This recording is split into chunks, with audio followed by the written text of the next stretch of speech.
It is getting closer and closer. Come the 1st of February, Finance Minister Arun Jaitley will present what is likely to be a game-changing budget. Now, why game-changing specifically? Well, demonetization has certainly disrupted business, at least in the short term. Also, with Donald Trump in the White House, protectionist rhetoric is on the rise. GST is also just around the corner, or at least so we hope. A rollout in July seems most likely. Amidst all of these factors, private investment is yet to pick up. So can the budget provide the necessary succor? We're calling it the Modi stimulus here on CNBC TV 18. What could be in store? Over the next 60 minutes, we bring you an exclusive CNBC TV 18 Forbes India and BMR Advisor CEO poll on what India Inc. is expecting from the budget. Before I introduce the panel of experts here with me in the studio, here's a methodology of the poll. Top executives stretching across 17 sectors were polled by BMR Advisors. The poll was conducted in December this year, just a month after demonetization, so it factors in the 8th of November development.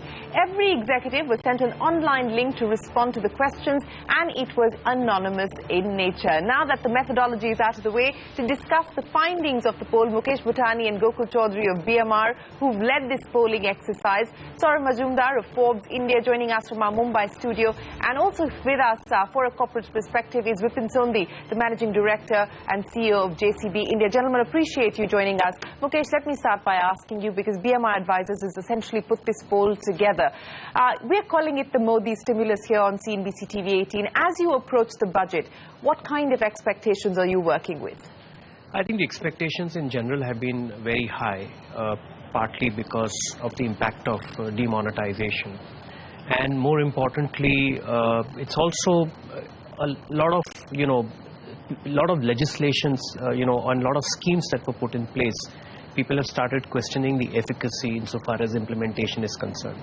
So just a case in point, if you look at the survey, it says that almost 62% of the people feel that tax reforms have not been implemented effectively. Now, there are various reasons for that. I mean, one reason clearly is that no matter how honorable the thinking is at the policy level, whether it's got to do with a pledge that there would be no retrospective amendment, but the implementation at the ground level is suffering. So there are several aspects which have come out in the poll that seems to suggest that the expectations are high, partly because of demonetization and partly because of a lot of work in progress that this government has to fulfill. You know, you touched upon tax simplification as an illustration of perhaps where the intent is right, but perhaps the execution has not met the mark or has failed to deliver on the expectation. Tax simplification measures so far, limited effect, say 61%, no change, say 24%, highly effective, say 9%. So majority do believe that there has been change, but they also say that it's been limited. So there's a difference or a deficit between intent and implementation. Would you agree? Absolutely, and that's largely because, one, the deeper administrative reforms that you cannot carry out through a budget legislative changes, those have been slipping in my view. So if you look at the recommendations of the Tax Administrative Reforms Commission, many of those recommendations which favor carrying out reforms from an administrative viewpoint, from an implementation viewpoint, those are there. But having said that, I mean, there's a lot that the government has done, whether it's got to do with the IDS, whether it's got to do with the stay of demand, whether it's got to do with coming out with recommendations for the place of effective management, as we saw today, or general anti-avoidance rules. So a lot has been done, a lot is on the plate, but the execution is something that is slipping behind. Okay, I want to quickly get in another quick tax question, since we are talking about that, and then move on. And Gokul, let me ask you this. You know, the big expectation and the hope is that at least as far as ICDS is concerned, especially in an environment where the government is talking about improving the ease of doing business, this has been the big demand of industry, that ICDS is something that is not needed. Do you see it staying? Do you see it going? Well, I certainly hope, and so does the industry, that ICDS goes. When we looked at our poll, 60% of people said we want simplification. And I think our tax rules are complicated enough. And we could do without having another accounting overlay for our tax purposes. And therefore, I think the system that has prevailed so far is good. If the finance minister wishes to do some stuff on the tax simplification, maybe just a little tweaks around the mat will help. and of course some of the other rules and regulations that they've been bringing in on indirect transfers and the POEM could also be rationalized further. Do you expect that announcement in the budget? Because that CBDT circular, which is very dreaded, has been put in abeyance. Do you expect a clarification in the budget? We certainly hope, Shireen, that the government, having put that circular into abeyance, they will follow this through by hopefully a legislative amendment. I think the circular by itself did scare and worry the investors, which was unfortunate.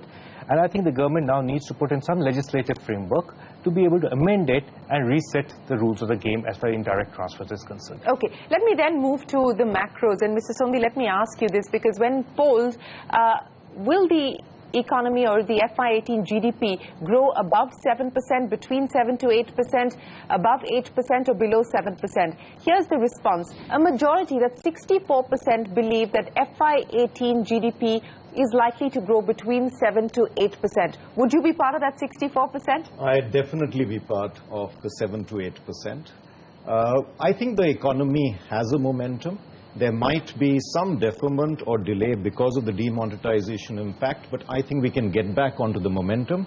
I think the budget, therefore, hopefully will provide for fiscal space, as it did the last two times, for a huge thrust on infra, and we will get to see the Kelkar committee reforms amended so that the push on infra continues. And with that will come some of the other flagship programs, which is Make in India and digitization, etc. But we need to get the infra piece in position. On infra in specific, I mean, higher allocation is what we saw last budget as well. Beyond just higher allocation, what would you like to see the government do specifically to try and boost infrastructure spending? As I mentioned, the Kelkar committee reforms, and there are 7 or 8 very key points. But if I, maybe enumerate a couple. 3P India, which is setting up a world-class public institution to ensure that there is support to PPP projects, setting up a legislative framework with states, because the land is in the states, the electricity in the states, which binds the states to support any such program so that private industry then can come in. And the third, dispute resolution. Instead of the first stop being courts, in 15-year projects, you need a body which will ensure that renegotiation takes place very, very quickly and the projects can move on. Okay, so Mukesh, are you in the 64%, 7 to 8% camp as well? Yes, absolutely. I think I continue to be an optimist insofar as growth is concerned. I know there are all kinds of pessimist growth projections post-demonetization. I think the demonetization debate is something that has been beaten to death. I think what the finance minister would be looking out for is what next. Now that demonetization has happened, how does he address this whole debate on demand contraction? How does he address the debate on picking up the private investment? How does he address the debate whether he wants to stick to his fiscal deficit target or loosen up the purse strings to be able... Do you believe that they will deviate from the 3% number as far as fiscal deficit is concerned? The FRBM committee headed by N.K. Singh has submitted its report. There could be some room given to the government. We don't know because the report has not been made public yet, but that's the sense we get. 3%, or do you think that there will be deviation? I think there would be deviation. So there are 2-3 aspects, and without the report being made public, what's visible from bits of what media talked about is, number one, is he going to stick to a band of fiscal deficit? Because if that's which was intended, and he mentioned it in last year's budget, then in that case he has that room. The second variable is that how much is the government going to gain out of demonetization, which is going to be the legal tender which has not gone in and the collections that would come in through taxes. So I think all of this added together is going to give him the flexibility to put that extra money in public spending. Now, one of the other recommendations of the FRBM panel suggests that focus more on the borrowings and the current deficit rather than the overall fiscal deficit. So I think that is change from the traditional thinking of looking at the overall fiscal deficit target. I personally feel in the past the governments had been rather regimented on fiscal deficit because they felt that this will result in an improvement in the rating agencies. And we saw it in the middle of this year. The rating agencies did not respond to that. So I think you really need, I feel that there would be a change from the overall fiscal deficit target to looking at the current deficit target. There could be caps on overall government borrowings. And the third variable is how much is the government going to benefit from the demonetization. Since we're talking about demonetization, let me bring Saurav into this conversation again. Saurav, one of the questions asked as part of the poll was, does demonetization validate the government's commitment to fight black money? Well, about 52% agree, 42% somewhat agree, 4% disagree, and 2% can't say. So it's, slightly in favor of those who do believe that the demonetization drive is a validation of the government's commitment to fight black money, but, not entirely what the government perhaps would hope. Well, Shireen, you're absolutely right. I think, in terms of the intent, however, I think there couldn't have been a more, clear and bold intent that the government does want to address this problem. But however, we've also spoken to the experts, so a lot of experts, including in the government, and the belief is very clear that it's not just the demonetization is one of a multiplicity of measures. It is not the only measure. But if you're talking about intent, I do believe that there is no clearer intent which a government can put forward than taking a move which really has been debated, we just discussed, ad nauseum, and the results are still yet to be very, very clearly visible. But intent-wise, yes. But if you look at it as in isolation, I think it needs to be seen as a package of measures and a part of a package and not in isolation. Absolutely. It's one of the many steps that the government says it intends to take. But we also asked as part of the poll that what could have been perhaps the best measures against black money. And this is interesting. 39% believe demonetization is the answer or the best route to attack the issue of black money. 32% believe the Benami Act of 2016 could have done the job. Financial inclusion and literacy is about 29%, and 26% believe amnesty schemes. Gokul, so, about 32% believe that the Benami Act could have perhaps done what demonetization hopes to do as well.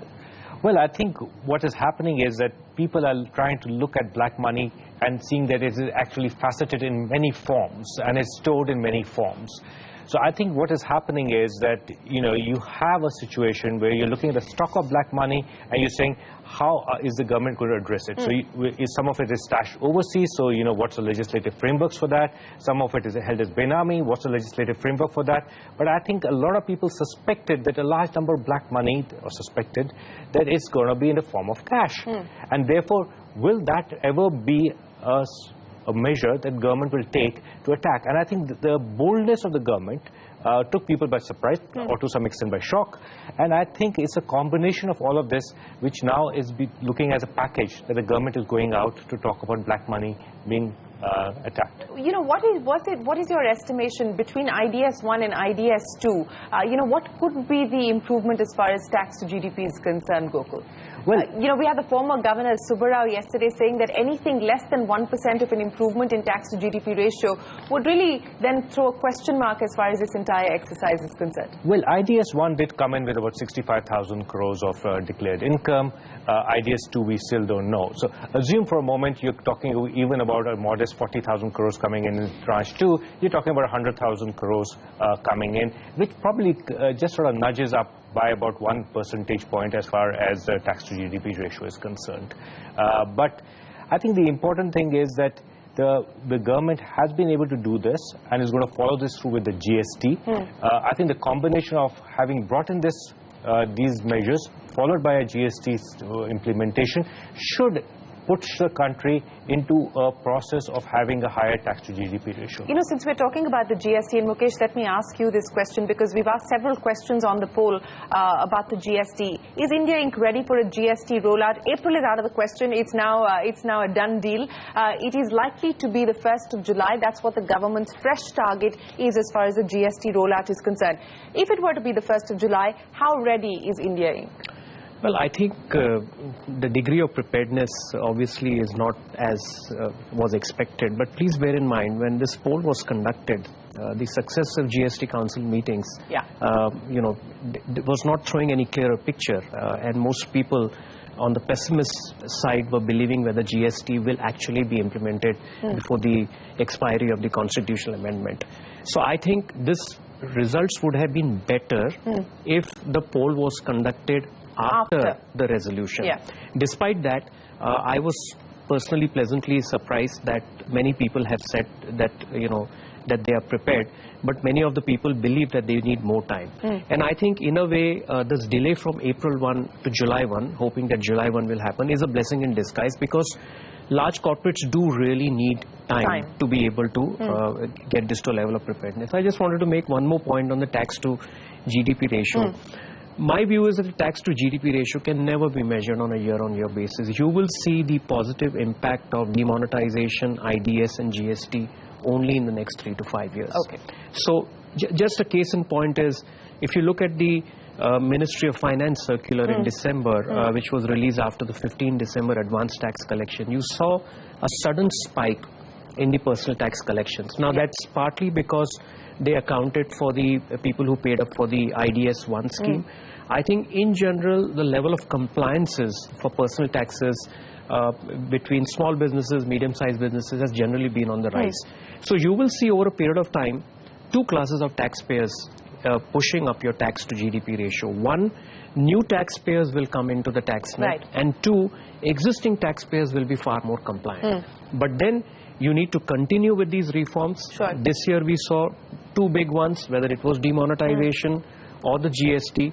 Now you have to carry out implementation on the administrative front from the point of view of addressing the ease of tax compliance, because that's the only way you will be able to lay down a very firm path in the future. Absolutely. So the true benefits, you believe, will be seen only in the next 2 to 3 years, or perhaps even longer. But Saurav, since we're talking about GST, let me, before we take a break, also ask you about the impact that the GST is likely to have as far as boosting the economy is concerned. A whopping 80%, between 79 and 80%, believe that the GST will provide a boost to the economy. About 12% say it's unlikely to do anything significant for the economy. So big bet, really, as far as the GST is concerned.